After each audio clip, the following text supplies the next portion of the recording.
So welcome, Dr. Bazzi. Yep, Bazzi. Jazzy, thank you. So I'd like to first introduce our board. We have one board member missing tonight, Dr. Hirsch. He will have the video and he will receive everything, so he apologizes for not being here. I'd like to go through and introduce all the board members at the table. This is Miss Julie Beatty, she's our current secretary. Mr. Ken Ferguson, our treasurer. Ms. Deborah Evans, a trustee. Ms. Carol Finkelstein, our trustee. And Ms. Christy Forehand, a trustee. And I'm Stacy Brickman, the current president. So welcome, good evening. On behalf of West Bloomfield School District, I'd like to welcome Dania. Oh, I'm doing Perfect. good. Dania Bazzi to this interview for the position of superintendent. Dr. Bazzi is superintendent of Ferndale Public Schools in Ferndale, Michigan. I'll take a few minutes to briefly describe our format. The interview may take up to 90 minutes. There will be 22 questions from the board. Toward the end of the interview, time permitting, we'll give you an opportunity to ask questions to the board and make a closing statement. And we will let you know if time is becoming an issue and there is a need to pick up the pace on the responses. As the board hears from each candidate and weighs this critical decision, it'll be doing so through the lens of the candidate profile that was developed with considerable input from our stakeholders. Our intent is to identify the candidate that best fits this profile, which board members have on hand. For those present in our audience, you may submit feedback by way of the form provided for the purpose. There's extra forms over by our coffee and water stand. Although the task of choosing our next superintendent is the responsibility of the Board of Education, as the elected representatives of our community, we value and consider the input of our stakeholders in the process. So I'm going to go with opening questions.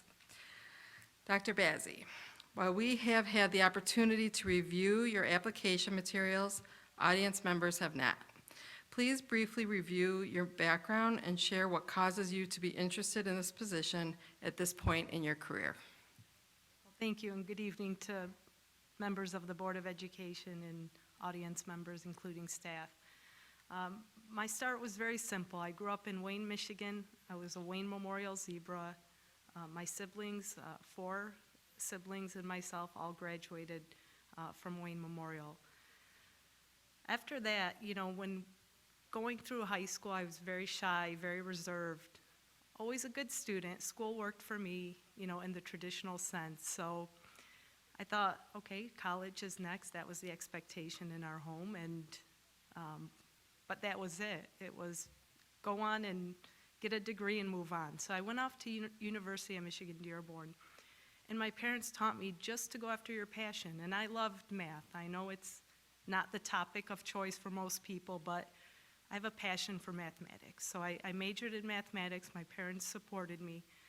After I completed my degree, they said, okay, now what? What do you do with a math degree? And I said, I'm not sure. So went to a counselor, had a chat, and I was lucky enough to get a position at Ford Motor Company where I worked as a project management consultant.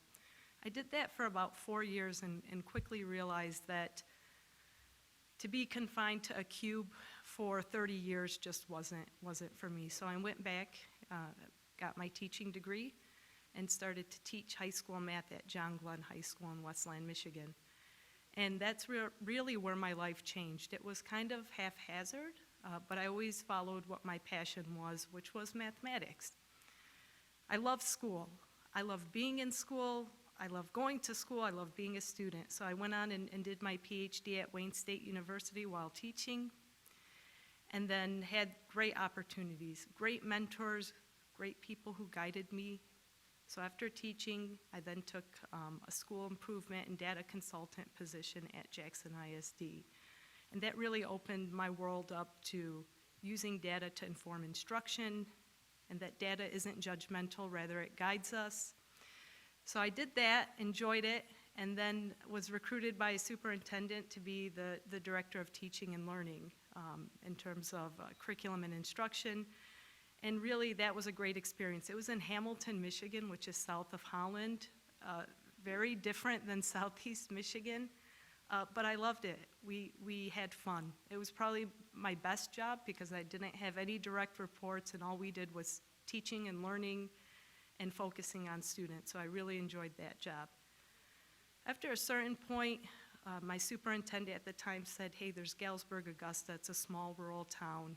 I think you'd be perfect. They've had, unfortunately, some turmoil over the years, and I think you should apply. And honestly, I thought it would be a great experience, so I applied, not really thinking I was going to go too far in the process. And then I remember being offered the position, and I just looked at my husband thinking, I think I might be in over my head. But I gave them my word, my commitment, that I was going to do the work that they needed. After 9 failed bond attempts in their community, we passed one by restoring faith and trust within the community. And then, you know, I lived on the west side of the state for about 10 years. My parents are in the 4th quarter of life, and I thought it would be important to come back home and be around them. And the opportunity in Ferndale kind of came around at the same time. So I've been the superintendent at Ferndale Public Schools for 5 years. We've done amazing things together through our work. And then leading up to this, so why West Bloomfield, right? Ferndale first is wonderful, and sometimes opportunities come in life at an unexpected time. I wish Dr. Hill would have stayed like 1 or 2 more years. It would have been perfect timing. I would have regretted not applying. West Bloomfield is a diverse community that has a commitment to academic excellence, a great reputation, a great community. And I believe it's the next challenge within my career where it would be mutually beneficial both to the district and myself. I think it would be a great fit. So that's why I'm here before you today. Thank you. I have a tickle in my throat, so if I start coughing, somebody fill in for my sentence, okay? What are the immediate challenges you would expect to face as our superintendent within your first 90 days on the job? And given these, tell us how you would hit the ground running on the first day and be ready to address these challenges. So I think right now, I don't even know if we're post-pandemic yet, but as much as post-pandemic is, again, getting into our new normal and making sure that students have the opportunities they need. So if there's any opportunity gaps that exist, that we're addressing that through summer programming and after-school programming. I'm thinking that now in February, March, because the summer's right around the corner. In terms of your challenges, I don't want to make assumptions. We would be able to gather that by working with the Board of Education to say, these are our priorities. This is what, this is where we're headed. I know that process will be helped through your strategic planning process that I assume will be restarted once a candidate is identified. I think the immediate challenge is you've had a long-standing superintendent for 10 years, and whoever comes into this role is not an internal candidate and has to gain the trust of the community, the staff, the students, the board, and that's going to take time. It's going to take a lot of dialogue, a lot of one-on-one personal meets, a lot of investment in being in the community and being present. So I think that, hitting the ground running on the first days is being present, listening. We have 2 ears and 1 mouth for a purpose so that we can listen twice as much as we speak. So there'll be a lot of listening and learning. Obviously, there's going to be certain priorities that have to be addressed immediately. I'll work with the board as well as the administrative team and the staff leadership to be able to address those as they come. Thank you. Given your research on our district, what do you believe are the 2 or 3 most critical long-term priorities our district will need to address? How would your background and skills help us address these priorities? I think the long-term goals are, we're living in an ever-changing world where our kindergarten students are going to be doing jobs that really don't exist yet. And so for us to be able to have that long-term vision of meeting the needs of our students and ensuring that we're creating a systems of schools rather than just one school system that's one size fits all. Long-term, I think our work in terms of diversity, equity, and inclusion as a nation, not just as a school district, needs to continue to make sure that we remove systemic barriers that, that are unfair to some of our students and obviously to humankind. So I think our work and our commitment has to be there, and it has to be through long-term planning and changes in policy that align to that vision, and being anti-racist educators. The third priority would be, ensuring that we're looking at an enrollment and making sure that we're keeping our resident enrollment students. And as a whole, working on not, declining enrollment. In my both previous districts, obviously that was a common theme in terms of school of choice and losing students, or even just the competition, right? Even now, students can pick between 2-3 school districts. Again, it's making sure that we're stabilizing that and ensuring that we have the financial stability to meet the needs of our students long-term. That is not to say, though, that once Ferndale has a large school of choice population, and they are Ferndale Eagles through and through, and they're an important part of our school family. But at the same time, we want to make sure that we can stabilize our enrollment so that our long-term budget aligns to that. So those would be the three things. Thank you very much. My turn. The next group of questions are going to deal with leadership attributes.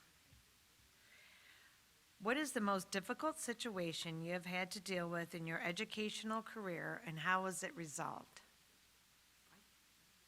I can think of any, especially these past couple of years. No, I'm kidding, masks, virtual learning, but no, we won't go there. I think as a superintendent, some of the most difficult, and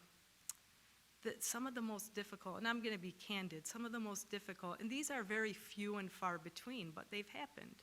For example, one aspect of the job that I really dislike is, expulsion hearings. And generally, when an administrator makes a recommendation for an expulsion, it's pretty clear cut, right? It doesn't come to my desk unless it's at that point. 99% of the time, 95% of the time. But there have been those instances where I've, heard the student, heard the family, looked at the situation, and had really a different outcome. And it was challenging because the assumption was, that's it, this is the way it is, right? And that's not due process, right? The whole point of having a hearing is so that people are able to share evidence, have feedback.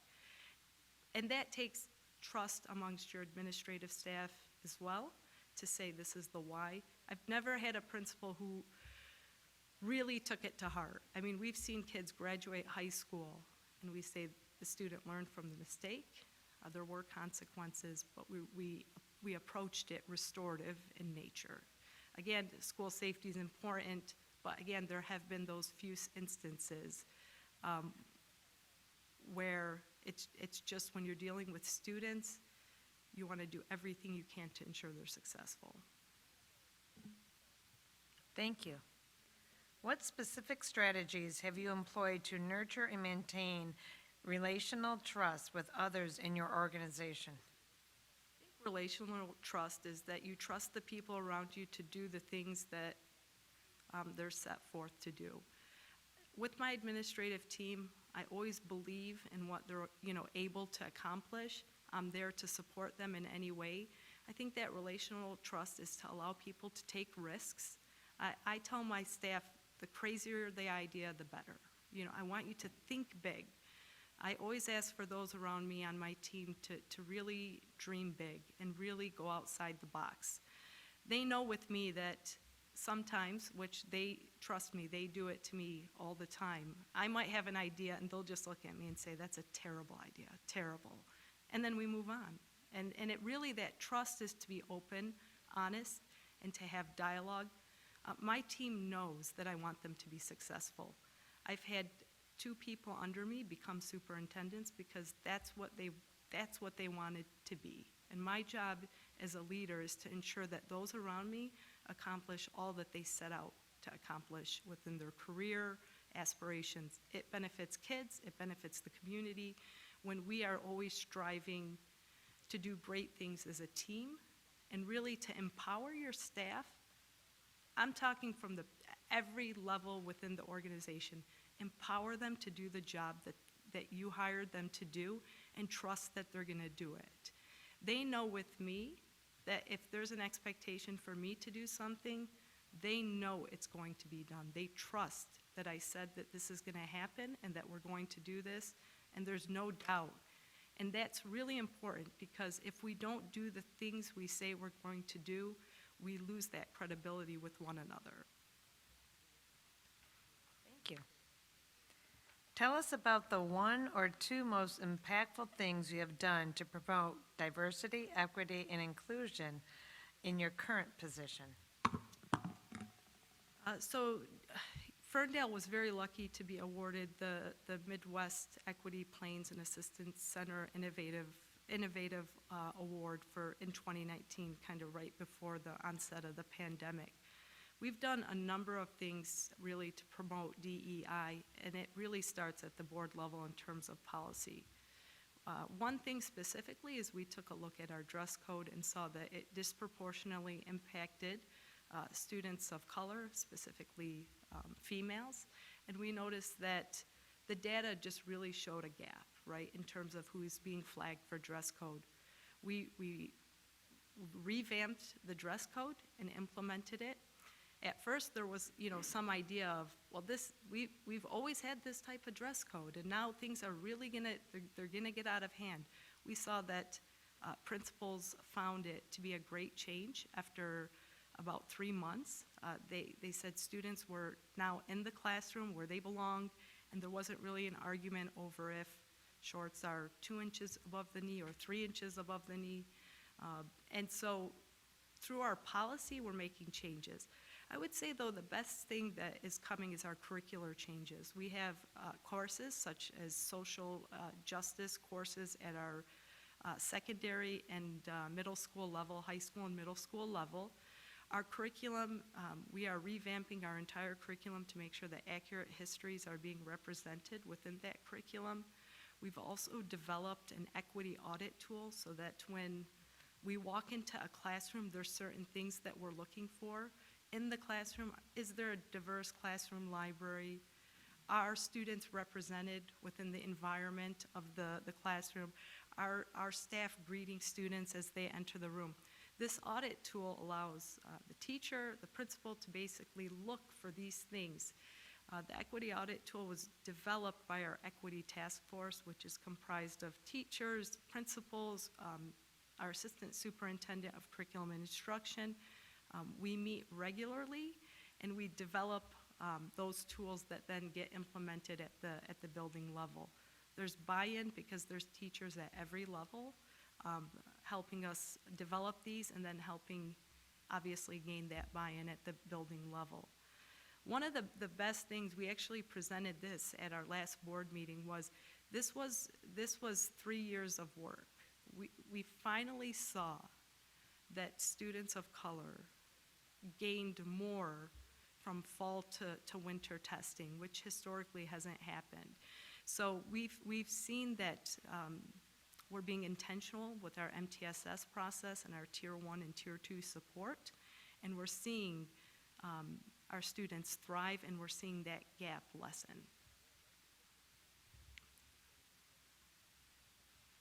Thank you.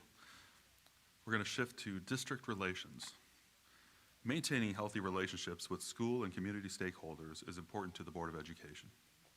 Please share with us how you have gone about building and maintaining successful relationships with all the members of your school community. I think it's very important that you're accessible. So everyone in the district has my cell phone, has my email. If any parent emails me, calls me, they get a response. I've never left home without giving a response to somebody who's reached out to me. The next thing is to be invested in your community. I will tell you, Monday through Friday, I'm not home. I'm at a game, a play, I'm somewhere within the school community. When you invest that time and let parents know that you truly care about their kid playing in the band, or playing on the basketball court, or playing on the football field, it really creates a trust that is irreplaceable. So I think being present in the community, both at the city government level as well as the school community is very important. I think keeping open lines of communications with parents, staff, and being transparent in all the decision-making that you do is also very important. I will tell you that the way that you build trust is that you're always collaborative, you're consistent, and you're fair. If you're honest with people, even if they disagree with you, if you're open and honest to the why behind your decisions, they tend to understand. People aren't going to agree on everything, and healthy discourse is okay. But at the same time, no one can say that I didn't fully articulate why we made a decision or why a decision was recommended. I think it's also important to build relations through the community, all stakeholders, again, staff, community partners, through focus groups, through surveys, through intentionality. If you know that a certain segment of the population is not being heard, then to reach out, not to wait for somebody to come to you. That doesn't always happen if that trust doesn't exist. So, extend the olive branch and make those connections. Again, it's being present within the community. I think that's the most important thing. Thank you. How do you think various stakeholders, such as parents, community members, and staff members, should be involved in our planning process and in setting direction for the district? They play an integral role. I would assume that when we do our strategic planning process, that they're going to be the key stakeholders in that process. During Ferndale's strategic planning process, the board and myself were not even allowed to speak during the process. We actually, sat on the exterior, kind of like a fishbowl, and it was really empowering, because when you look at that strategic plan, that was driven by the community. No one can say that was Dania's agenda or the board's agenda. This was the community's agenda. They created it, and we have to respect the will of our community and the direction that they provide us. I've worked in very different school communities, and I was able to work with everyone because I respected the values and the beliefs within the community, and again, made sure that their voices were heard through that process. I think they also need to be involved at the building level. I know in our district, boosters, PTAs, PTOs, PACs, they provide us support and financial assistance, really, to help give our students a personal experience with exceptional results. So they really do go above and beyond because they care about their kids and all kids. So I think that's very important. And then, of course, at the building level, you should always have staff and student participation within your continuous improvement plans and your school improvement teams. They should be active on those. And it can't be kind of the token parent who shows up. We really have to find the people who are invested and really want to be a part of that process. Last is, I really think it's important to have student voice as it relates to some of the board decisions. For example, are we asking students about masks? Are we asking students about virtual learning and the impact of it? I think it's important that students have a seat at the table, whether it's as board reps or regular ways to meet. So again, I have lunch with students in every building once a month. Our students are great. They just want Little Caesars, which, I sneak in the contraband of pizza, and I don't tell food service on me. And we just sit and I listen. Just listen. And some things, sometimes somebody just wants to be heard, right? They just want the time to make those connections. So I think that students and community stakeholders have to drive the strategic plan if it's actually going to be implemented with fidelity. Thanks. How do we create a district-wide and community-wide culture of continuous improvement, planning strategically and aligning our actions to achieve strategic outcomes? So I think to have a model of continuous improvement, you have to have high expectations for all. And a lot of times, when we say high expectations, the assumption is that we're doing something wrong. It doesn't mean we're doing anything wrong. We always strive to get better. In Ferndale, they refer to me as like the lead learner, right? Because if I'm not learning, I'm stagnant, and really that doesn't benefit us in an ever-changing world. So I think for continuous improvement, we have to have high expectations for all of our students. We have to set goals that are measurable, that have action items associated with them, so that we can follow up and make sure those things are being accomplished. It doesn't mean we're going to accomplish all of them, right? Sometimes we set really lofty goals, okay, and it doesn't work out, and that's okay. We make adjustments, and we keep going. I think, though, there has to be ways to measure and evaluate if what we're doing is working. And again, sometimes that gets taken the wrong way. I always say data is not judgmental. It's not judging us. It's just telling us where we're at a point in time.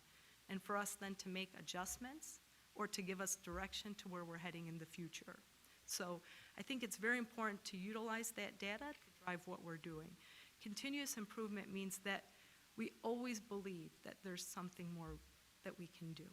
And unless we're getting to every single student, we can't stop, right? This is somebody's family member, child. It's very important that we continuously strive. And I said, at the beginning, school worked for me, right? So when I became a teacher, I wanted kids to experience school the exact same way I did. And kids were very different from when I grew up. And I was trying to educate them for my past instead of their future. And I think it's very important that we understand that school doesn't work for everyone in the same way. And we have to be flexible, and we have to set goals that address the multiple needs of our students.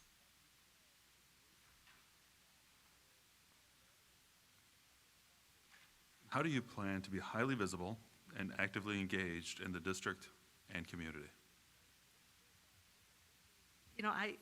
Like I said, I love my family, and I always get in trouble for saying this in Ferndale. I love my family a lot, but they know I'm happiest when I'm in a school. I feel like I'm graduating high school every year for the existence of my career. And again, it's being present, it's being available, it's being invested. The great thing is if you get me, you get my family. We had a small piece of land in Ferndale that had a deed restriction, and we had to go to plat owners and get yes votes. And how many people wanted to volunteer to help us do that? A few people and the mayor of Oak Park, okay? Every weekend until we got 636 yes votes to remove that deed restriction, my family was going door to door in Ferndale. They weren't too happy with me, but you buy them lunch, you smooth it over, and everything's good. So what I'm telling you is that my family will be invested within the school community. Myself will be invested within the school community. And I think that in order to forge those relationships, though, at the same time, when I come into a building, I'm not just coming to do one of these, right? Wave. There's purpose to the visit, right? So presence comes purpose. And so if I'm coming into a building and maybe I'm doing a walkthrough with the principal, it's to listen to the needs of teachers or principals within the building. It's to make meaningful connections with staff within the building. So again, I'm not going haphazardly being present. It's maybe I'm working on a committee. Maybe we're working on a special project together. Being involved, obviously, with PTOs, PTAs, diversity committee, without overstepping, right, and letting the people lead those areas lead. But again, it's being there with purpose. Thank you for coming, Dr. Bazzi. Turning the page to finances. Please describe your experience with millage renewals, bond proposals, and sinking fund proposals. What is the key to success of each initiative? So oddly enough, as much as I love curriculum instruction, my favorite is really bond projects. I love going for a good bond. I really do. Because one, not taxpayers, please understand, I'm not meaning to come to you every time, but we are not funded in a way that allows for capital improvements. Tell me which school district has built a $50 million building with a foundation allowance of $9,100. It can't happen. It's just not budgeted that way. So my experience with finances have been good. Again, both districts that I've led as superintendent had fund balances that were near 5% and 6%.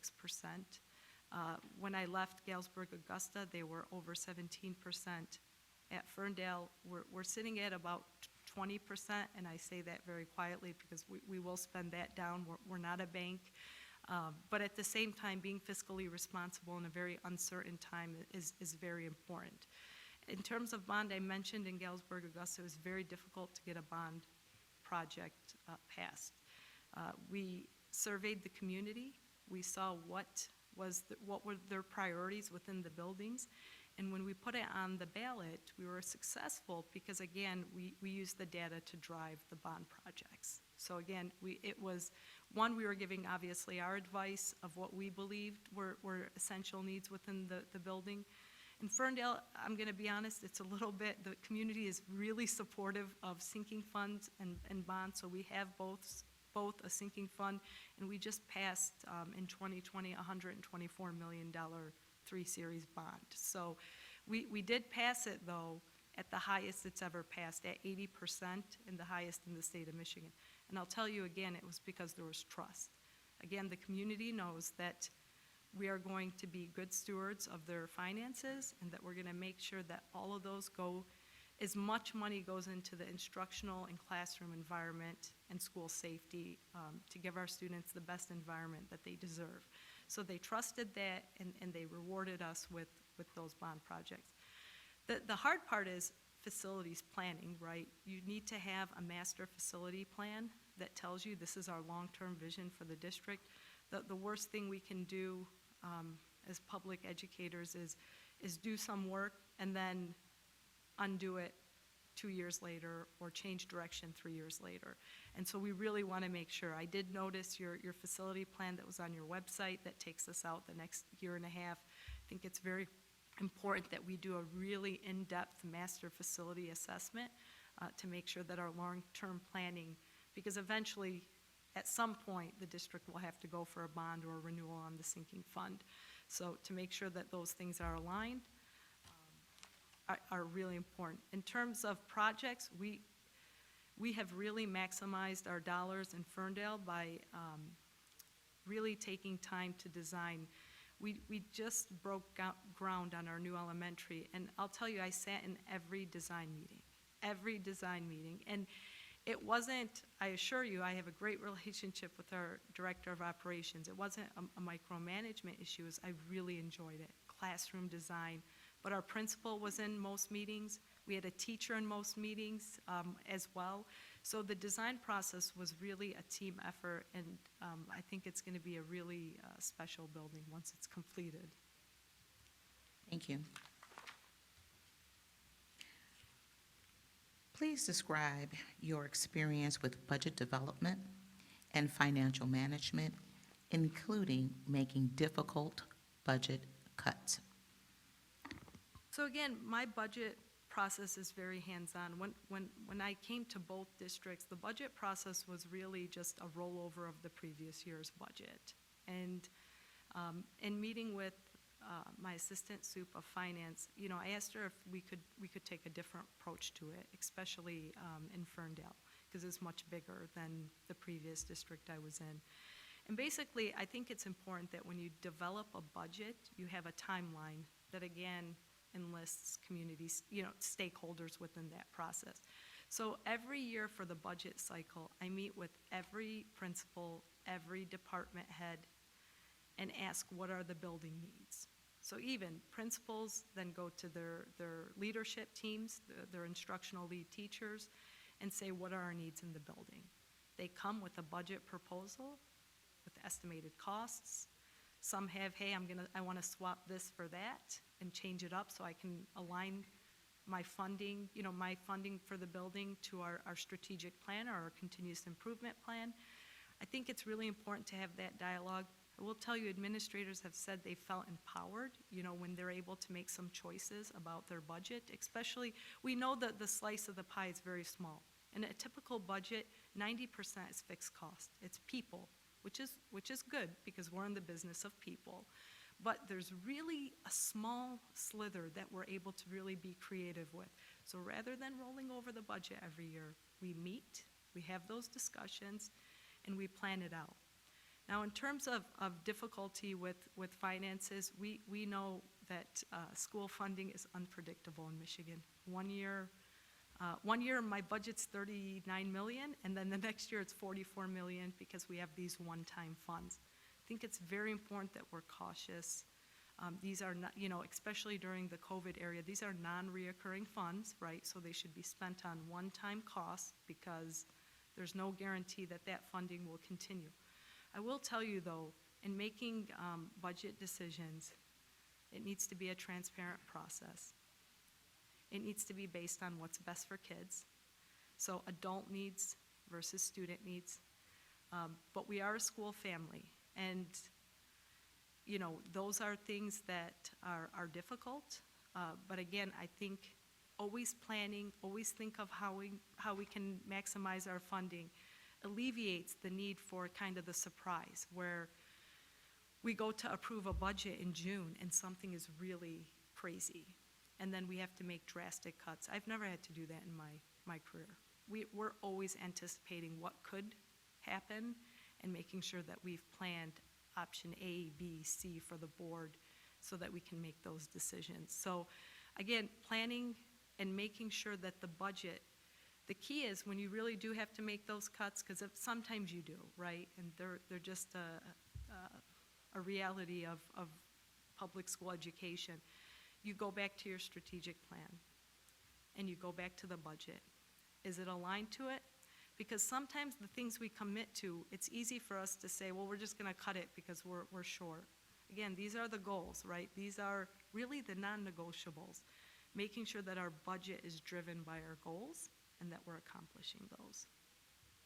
Thank you. What has your district prioritized when allocating ESSER funds and why?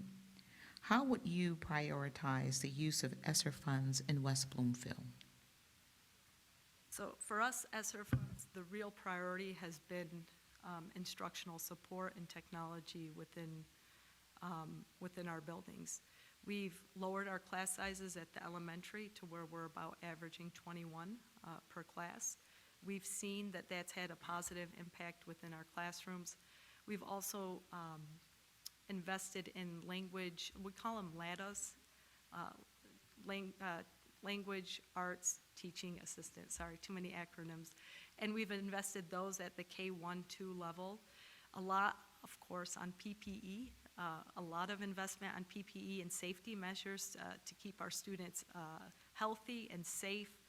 We've invested, this year we invested general ed social workers at every building. Typically, social workers, really, we only had the funding to be able to support our special populations. So again, we have now mental health support specialists, social workers in every building, general ed and special ed, as well as other supports. Another thing that we have is obviously a lot of after-school programming to support our students and help them. We don't call it learning loss. We call it giving students more opportunities. I don't believe students lose knowledge. It's just the opportunity when we were in a virtual environment is different. So I think summer programming, we made a big investment last year and will continue to do so in terms of offering our students camp and summer opportunities. We've made obviously some HVAC upgrades as well to the buildings for, quality air. We did not, though, go crazy on the $30,000 defoggers and things like this. We invested in paying our custodial staff a little bit more to ensure that we had proper workforce. But we are, again, that money is really being prioritized over the next 3 years. Within West Bloomfield specifically, again, I would focus it on how does this funding impact kids and in the classroom, and making sure that we're giving students the opportunity to have Tier 2 or Tier 3 support as needed, according to our MTSS, and then also making sure that we have the safety aspects addressed within the school. It's obviously on everyone's mind right now, and understandably so. So again, that though will not be done in isolation. You have a staff here who know and will have those discussions. But again, I want to know how it impacts student outcomes. At the end of the day, what we're investing in should be tied back to one of our goals that's measurable, that says it has impact. If it doesn't have impact, or we can't show it has impact, we have to make some adjustments. Thank you.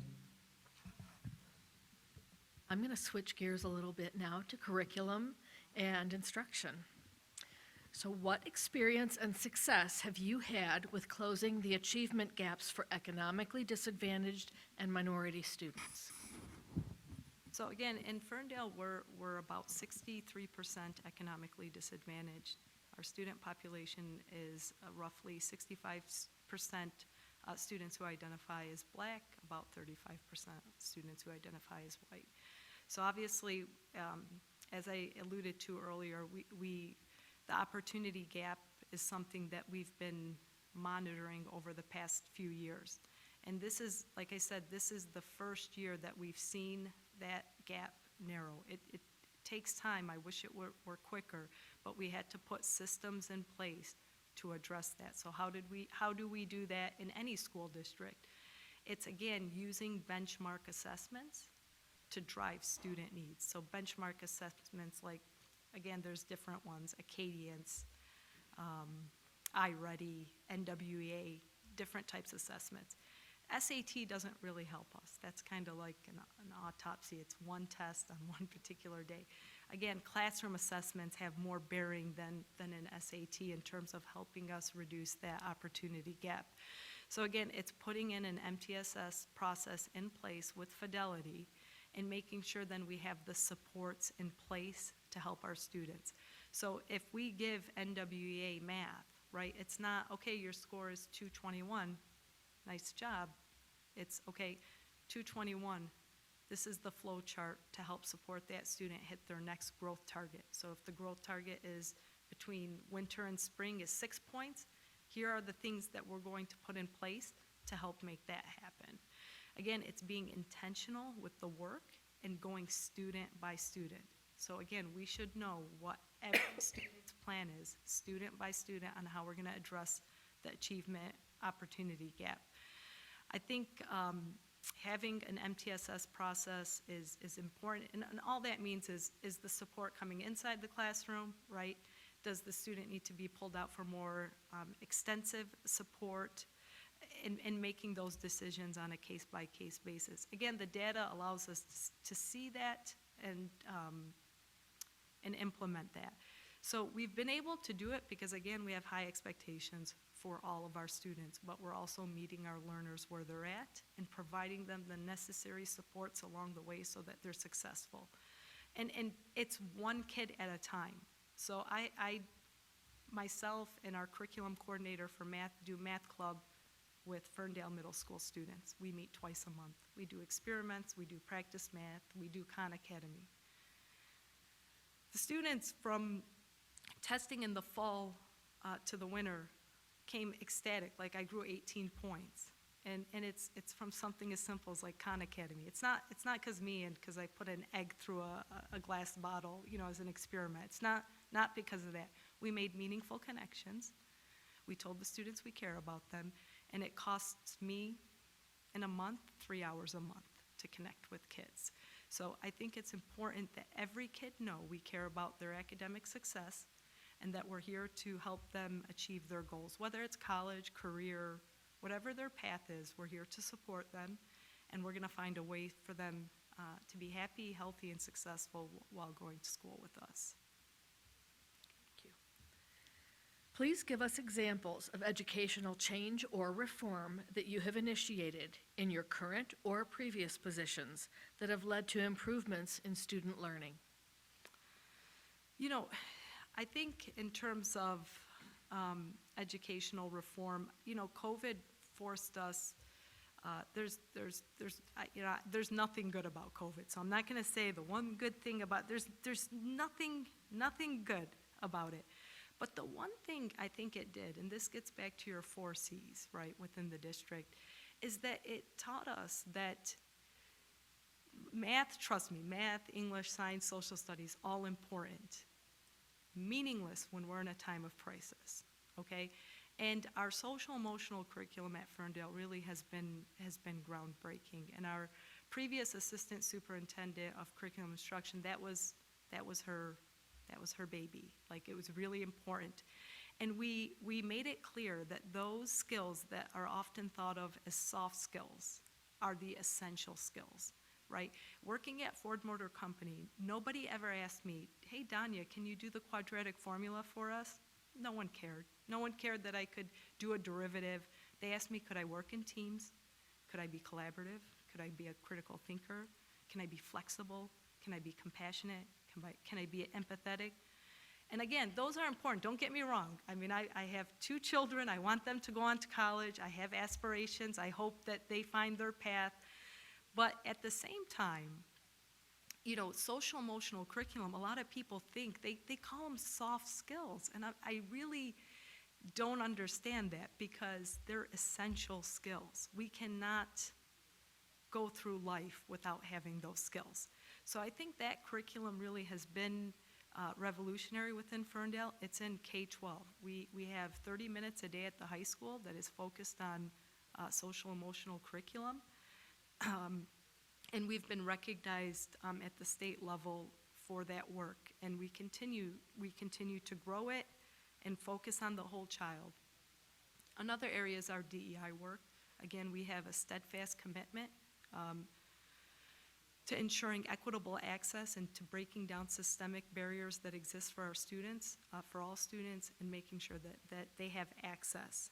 So for me, to transform a school culture, it's really finding, it's not an either or, right? Academics or SEL. A lot of times that's how it's painted, like you can only do one or the other.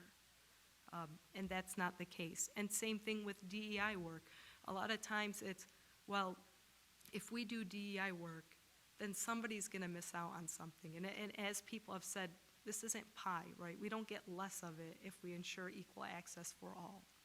All get it.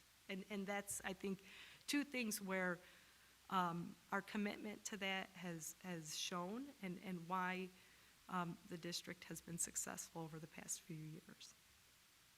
Thank you. Dr. Bazzi, what is the biggest risk that you have taken to do what's right for kids? You know, I think,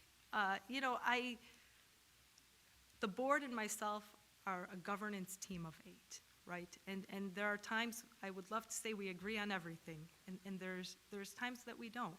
I think I've had courageous conversations with people who exhibit a position of power over me because it's what's best for kids. And again, it's always good-natured and always in terms of what's in the best interest of kids. And it doesn't mean there was somebody right or wrong. Actually, I think I was probably wrong on this, but I still had the space to be able to share my belief. It was like the decision to come back from virtual, not virtual last year. And I wanted kids back in school, right? I was ready for kids to be back in school. Unfortunately, the community wasn't, and understandably so, they just weren't ready for that. And I felt that being courageous and having those courageous conversations sometimes in a respectful way to do what's best for kids, I think is really important. Also, there's people on, COVID is very polarizing for some reason. And I think that I've been honest with the community that this is not a political issue. don't bring politics into school. This is a health and science issue, and let's keep it at that. This is not an issue of this side or that side. And I think being honest with people and saying it's not political, even though some people feel that it is, it's not. This is a science issue, this is health, and this is safety. And again, there's no perfect answer. There's no right answer right now. None of us are epidemiologists, and although there's doctor in my name, there is no health care. So it's just one of those things where we have to be honest and sometimes say there is not a perfect solution. There's just not. I will tell you, though, that in every decision I make, it's always rooted in what's best for students. And that doesn't, I value every stakeholder, parent, teacher.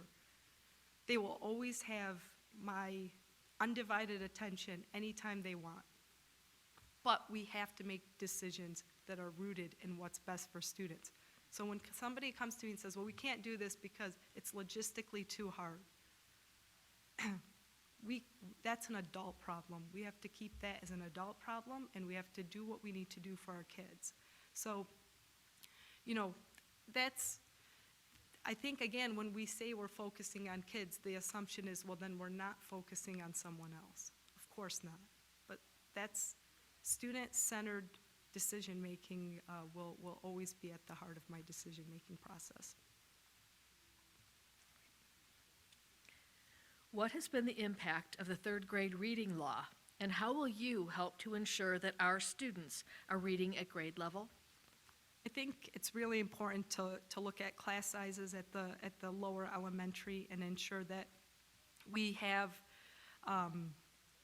the language arts support at the lower level, and that we also make sure that the reading curriculum that we're using is it's best to meet the needs of our students, which, you know, we can go through a curriculum review process, which I'm sure the assistant soup of CNI more than capable of handling.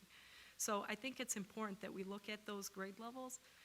As far as the third grade reading level, you know, it is what it is. I mean, I'll be honest, I'm not the biggest fan of it.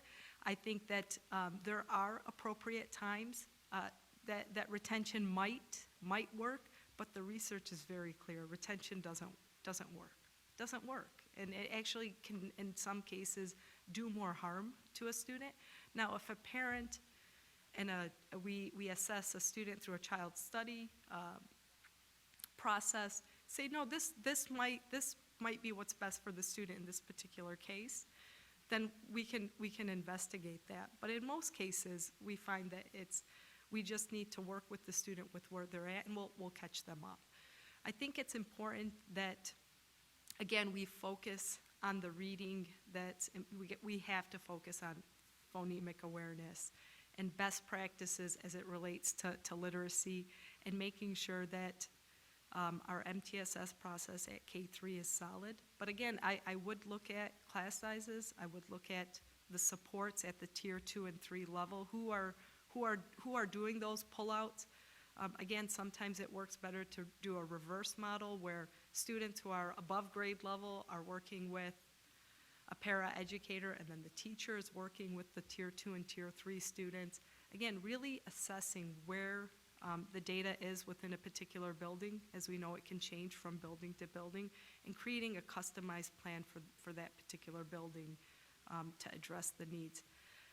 Again, I think third grade reading, in the essence of it, do we want all third graders to be at grade level at third grade?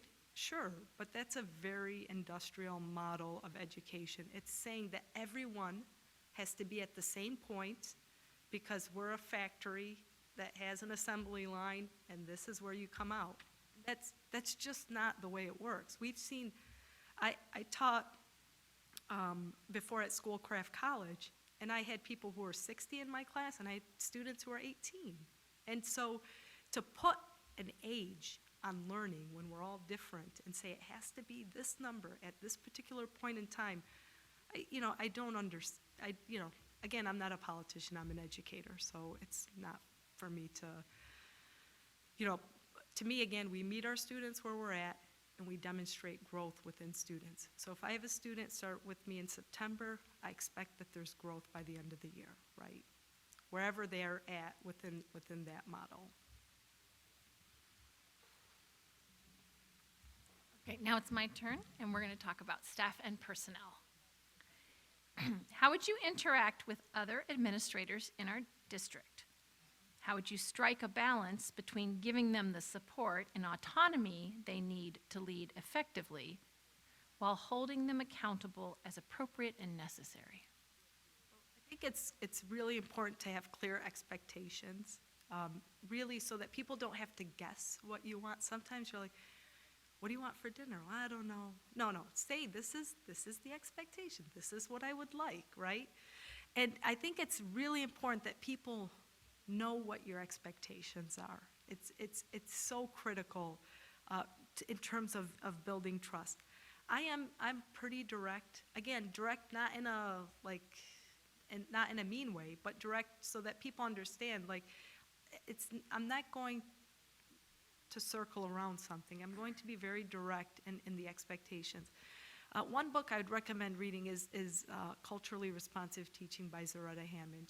She characterizes it as a warm demander, okay? Now, I'm not even on the level of anyone in her book, but let's say I'm a little bit.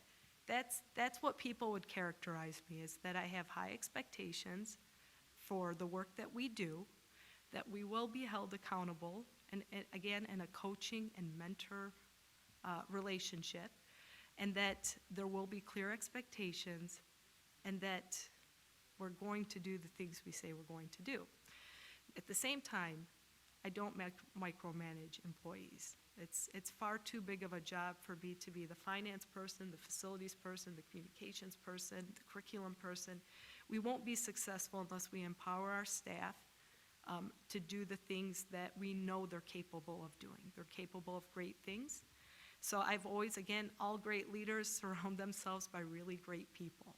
And that's key, because ultimately that's what benefits students. So every time I'm hiring somebody, I'm trying to hire somebody who has attributes,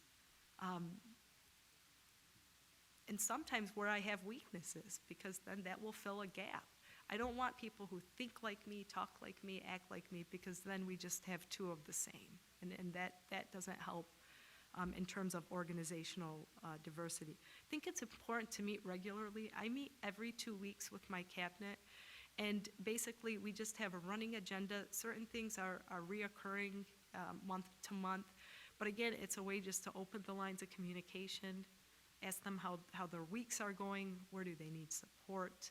I think regular, ongoing, purposeful meetings are very important with our administrative team. I think that, our principals also need our support. It can't be just, okay, you got the building, it's all on you. Again, I think we have to have systems in place that allow that regular communication and feedback. So, again, in Ferndale, we have principals meetings once a month that include professional learning. And then we have administrative cabinet meetings, which is principals plus central office, and have those monthly to make sure, again, we're all on the same page, that we're continuously reviewing our strategic planning goals, and really holding ourselves accountable to those things.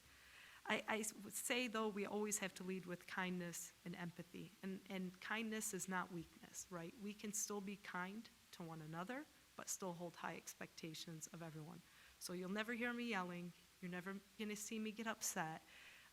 We're going to have courageous conversations. I might get animated sometimes, but it's all in good fun. But we're going to have fun at what we do, and we're going to do what's best for kids. When people start to see that and feel that, it's a motivation in of itself when they see success that they buy in. Please describe your most successful experience in building a high-performing work team. So when I went to, and this is like a small example, but it's meaningful. And when I went to Galesburg, Augusta, central office was literally me, 2 other people, and the business person was there once a week. They did 4 districts, which I don't even know how he did 4 budgets, but he's a really smart individual. And then there was an elementary, middle, high school principal. And the high school principal quit the week before I started. I didn't take it personal, that's okay. The middle school principal told me he was leaving in October to fulfill his lifelong dream of being an excavator in Florida. I said, okay, that's cool, bye. And then the elementary principal had aspirations of being a superintendent, so I knew it was just a matter of time.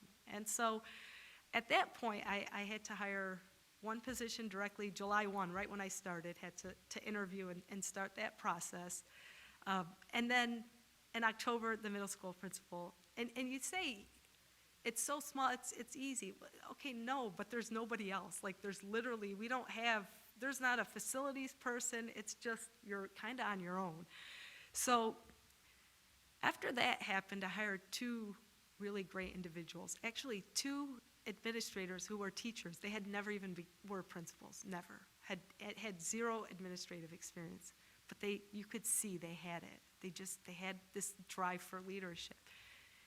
And we formed a team with really three rookies, right? It was my first superintendency, their first time as building principals.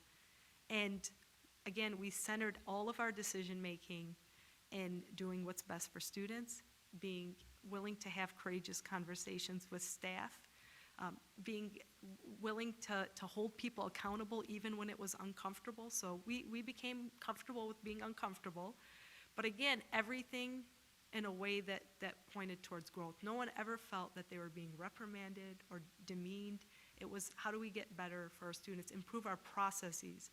And the key with the administrative team was that there was nothing personal. It was about our process and us adjusting to the process. So, of course, that summer, the elementary principal got a superintendency and left. And so the three of us, me and the other two principals, we said we have to get this right.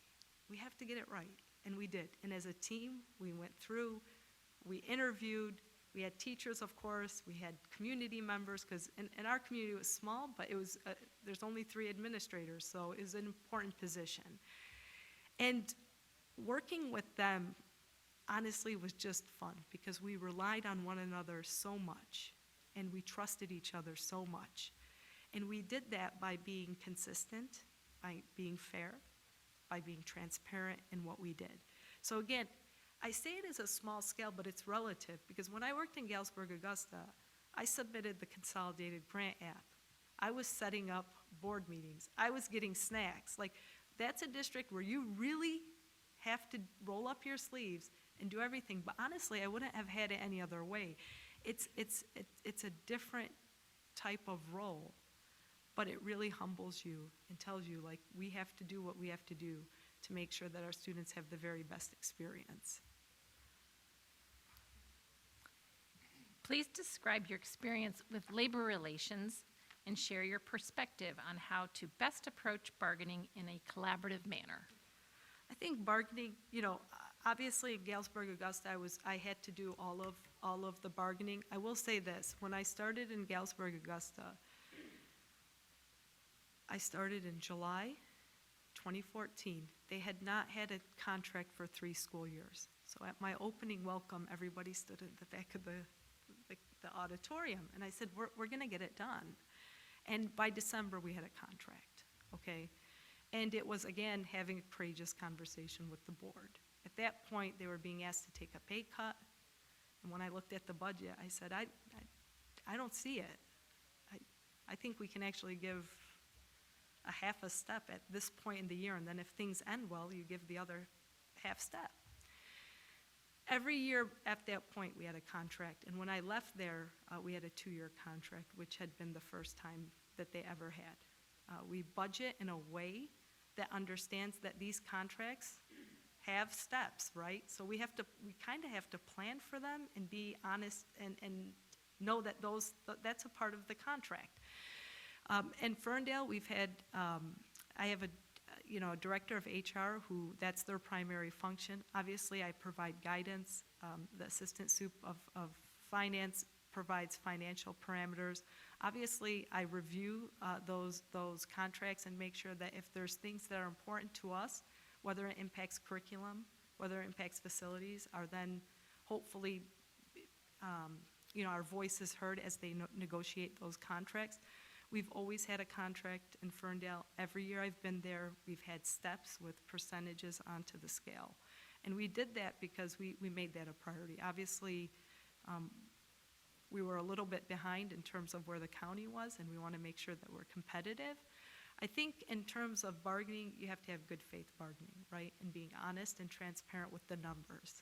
Again, data is data. Show the true numbers, be honest, but at the same thing, advocate for the things that impact the classroom that are important.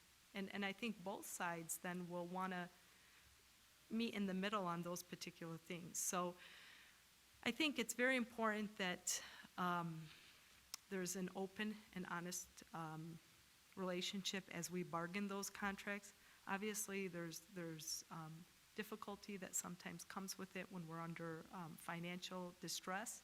But again, there's always a way to prioritize what is most important to the groups and make sure that we're able to work within those contracts. So again, I've had extensive experience working with our labor attorney, reading the contracts, and working with people in terms of listening. Again, during negotiations, I do a lot more listening than talking, take notes, see what's important. When I've had to get involved, I am. When I'm asked to be at the table for them to express a certain point, I've sat at the table. But again, in my 8 years as superintendent, it just, I'm not going to say there's not bumps or things that come up, but that's the process. So if a grievance comes, that's okay. That's a part of the collective bargaining agreement, and we'll work our way through it. That's a way to be heard, and that's a part of school business. I think just being open, honest, and using the data transparently is probably the most important. You never want to, as they say, fudge the numbers. Back to me. Hello. The next couple questions surround political awareness. What impact do you feel the Every Student Succeeds Act is having on Michigan school districts? Again, it's one of those things where every student succeeds. Okay, so what's the measure for that? What does it mean if every student succeeds? Might be something different for one kid, and it's not. Again, it's a one-size-fits model. I think it also, the carrot and the stick, except for they're beating us with the stick. They're just hitting us with the stick repeatedly. I think it creates like a fear-based culture. I think it's impacting our teacher recruitment. Upon reflection, nothing made me more sad. I remember I was at Wayne State University, and I was talking to, if anyone knows anything about Wayne State, they'll know Dr. Kaplan. And he told me, he's like, so you want to go in, you want to stay in K-12 education? I said, yeah. He's like, you never thought, do some research, write a journal, and then come to the university level? And I said, no, I think I want to stay in public education, K-12. And he's like, oh, but you're so smart. And I said, no, but that's what we want. We want smart people to go into education. We want people who inspire our youth to go into education. I think stuff like that makes people think, a lot of public judgment, right? And a lot of, to me, it's another way to further try and attack public education, which one of the basic tenets of this country is a free and appropriate education for all kids. And I think that's a scary path. I will say the past few budgets have been very promising, and we're seeing the investment in education. I think we have to continue to advocate and utilize our educational lobbyists and educational experts to continue to be our voice at the table. We have to be the voice at the table as well through our board voice in terms of passing resolutions that support representatives and senators who support our education initiatives. I think we got to highlight those and give them the recognition that they deserve so that they continue to advocate for us at those levels. I think we are in the noblest profession, and we want our best to go into this profession. So I think things like that further deter people from wanting to come. Thank you for that. Tell us about your experience with advocating for public education. I'm a member of, all the statewide organizations. I will tell you that I speak up when I need to speak up. I'm sure no one's Googled my name through this interview process, but I mean, I'm quoted in a lot of articles, and I make sure that we're always telling our story as a school district. No one's gonna, we're humble, right? We are humble, but we're confident. And no one's gonna tell our story unless we do. And so I think it's important that we get out there and we share the great things that our students are accomplishing. And I think that it's important that we be the voice of our district at those levels. The state, a politician, is not gonna judge our kids by one test score and then one ridiculous grade, on great schools or whatever niche or whatever you call them, all those websites. We're gonna tell those stories for our kids and make sure that their voices are heard and that they're represented within the political landscape. So again, if Oakland Schools, through David Randall's and others, I actively participate in the legislative committee. I actively share updates with our state senator and our state representatives to let them know where our priorities are. Ferndale was gonna lose almost $500,000 in funding with ESSER because of, the gap that existed and our timing of coming back in person. Our state rep, Regina Weiss, single-handedly, there's only 9 districts in Michigan impacted, and everyone told me, you're gonna lose it, that's it. Yeah, you're gonna lose it, and she did not give up. She told me, I will fight till the end to make this happen, and she did. And so when people say you can't do it, it doesn't mean we're not going to try. So I think it's important that we have those connections and keep those lines of communication. Even if we might not agree, our voice has to be at the table with our politicians, no matter what their political affiliation is. We have to have those relationships, and we have to have that voice at the table. So, Jen, we're doing good on time? We're good, okay. So we'd like to take a few minutes now to provide you with an opportunity to ask any questions you might have of the board.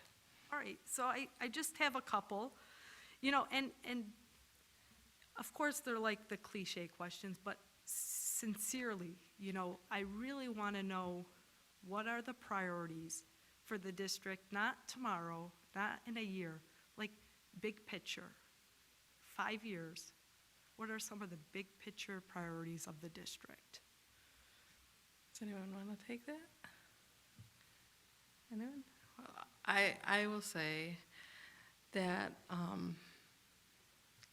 I would say collectively, the discussions that we've been having for over the past few years is that we would like to make sure that our residents would like to come to West Bloomfield schools and stay in West Bloomfield schools. We would like to have our facilities meet the needs of how we want to teach and how we want our kids to experience education. I would say that we would have opportunities for all of our students, that they would get what they need, that we will ensure that, that high expectations, that every child gets exactly what they need so that they can be their best version of themselves and go on and do what they want to do after they graduate from West Bloomfield schools. I think that in a nutshell is what we've tried to stay focused on. But short term, it's the strategic planning and actually getting those goals down, measurable goals, and making sure that we do the facility work so that we can afford all the things that we want to be able to do. How did I did board? Okay, good. It was a trick question. I wanted to make sure you were thinking 5 years out. So Yeah, well, that's our level, right? Sure. That's our level. If we're not thinking 5 years out, nobody else is, so. Yeah. Well, I agree. Strategic plan is your guiding light. It's your map for the district. It's something that it's a common theme that we can all go back to and say, this is our direction. And it provides a superintendent also not the guesswork, because I love having 7 bosses, but the strategic plan makes sure that it's a cohesive plan based on the governance team. So I think it's, obviously it's important. And then, again, the second question is, you're here, you're committed to your community. I know all of you through, whether it's your family, being on the school board, you're committed to West Bloomfield. When you think of it, what makes you smile when you think of West Bloomfield? What's your point of pride within the district? Sure, please. Our diversity. I actually, quick share, I spent 3 years researching a place in Michigan to move to from Los Angeles, and I chose West Bloomfield specifically for the diversity in the school district. Thank you. I'd like to add, too, I think when we talk about diversity, but we also speak of inclusion and equity as well. So to follow up with my fellow board member in regards to the diverse nature of the community, but as we continue to want to be inclusive, to have equity in education, to close different gaps, achievement gaps for the different students, to want that on our agenda, to have our anti-racism resolution plan that's within the district, and to understand that we will be executing on that. I think that brings a point of pride as well. And I will say that we have the most incredible staff. They are bar none doing what's best for kids day in and day out. So that makes me happy too. That's awesome. Oh, you can go. And I'll say that as somebody who spent 25 years volunteering in the schools before joining the school board, we also have a school community, a school district that welcomes input from the parents and involvement in your child's education. It's been a little upended with COVID, but for the most part, we want our parents and our families to be part of their child's education, and that has been, for me as a parent of 3 kids who came through, a truism for 25, 30 years.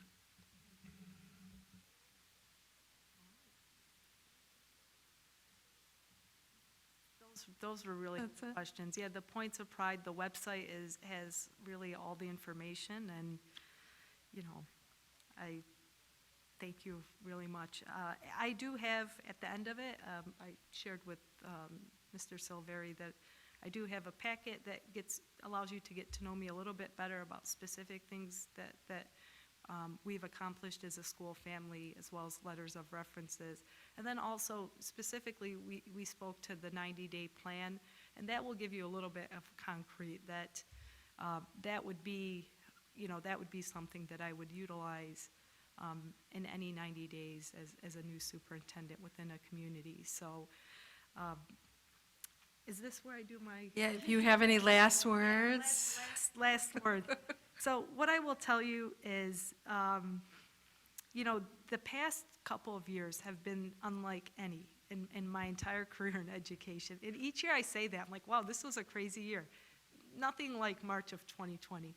I can remember March 10th. It was my son's birthday, and it was election night in Ferndale. That was our election. And we're like celebrating and high-fiving and eating. And somebody's like, oh my gosh, there's 2 cases of COVID in Michigan, or 1. And I'm like, oh, COVID, what's that? So I'm like, oh yeah, okay. So then 3 days later, school was shut down. School was shut down.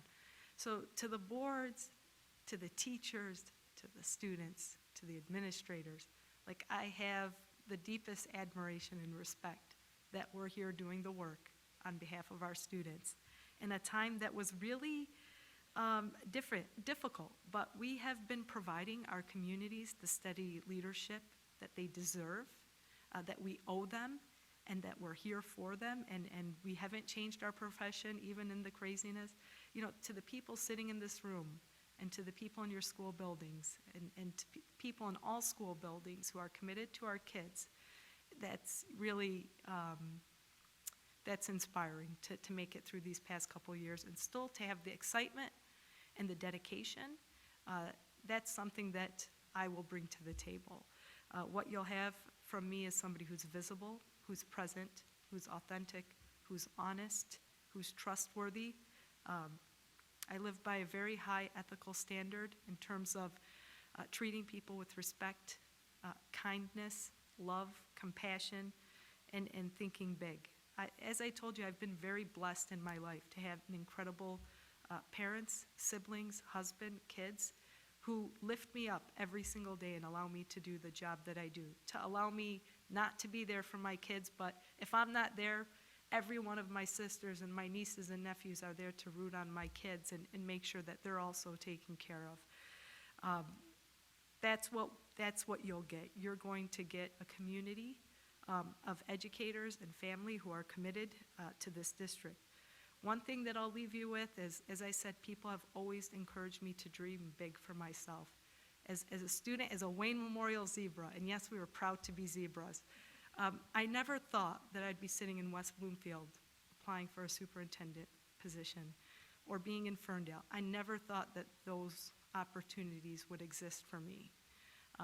But I had people who believed in me, who encouraged me, who taught me to dream big, but more importantly, taught me to dream bigger for the students I serve. And I promise you I'll inspire them to do great things here, both inside and outside of West Bloomfield. Thank you for that. So Dr. Bazzi, we appreciate your interest in the superintendent position for West Bloomfield School District. The board is interviewing 3 candidates this week, and we will let you know Wednesday evening where you stand in our search process. I want to thank you for participating in this first round interview. Thank you. Can I give you my? Yes, please.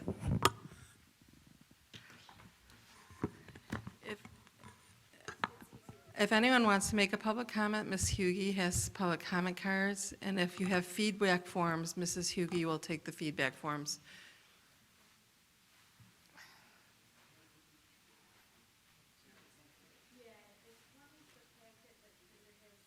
Separate, 90-day plan and packet. All right, thank you so much. This is That's going to be great. awkward, but if I carry it, I'll drop it. Some light reading for tonight. It's all good. My Easy. backpack. It's easy light reading. There's pictures. I like it. We like Want me to take one for Dr. Hirsch? I Only way would I be happy to know. get it to him if you'd like, Yeah, I have so he has a copy. See, Is that on top mic again? Thank you. Good to see you, thank you. We already know you're Oh.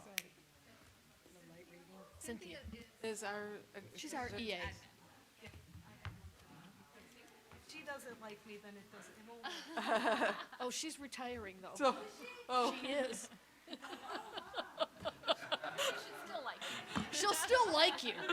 Do you still want to apply for the job? That was a deal breaker. so at this point, I'd just like to announce that we will continue tomorrow evening at 6:30, everybody, and we will make our decision for second round and talk about next steps. So at this point, the meeting is adjourned. It's 9:30.